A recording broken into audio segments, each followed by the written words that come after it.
میں اب پروگرام کا آغاز کرنا چاہتا ہوں اور پروگرام کے آغاز کے لیے میں دعوت دیتا ہوں حافظ عبداللہ سہل کو تشریف لے آئیں اور تلاوت کلام اللہ سے پروگرام کا آغاز کریں۔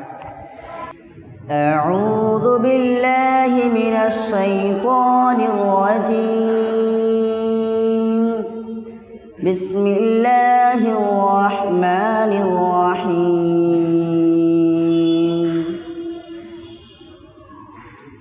ان الذین اجرموا كانوا من الذین آمنوا يضحكون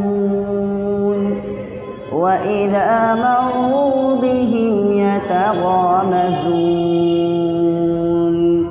وإذا انقلبوا إلى أهلهم انقلبوا فكهين وإذا رأوهم قالوا إن هؤلاء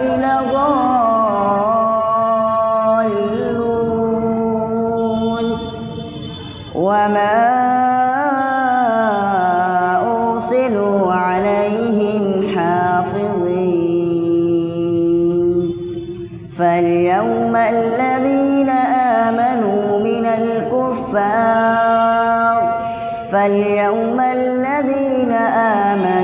من الكفار يضحكون على الأرائك ينظرون هل ثوب الكفار ما كانوا يفعلون۔ السلام عليكم۔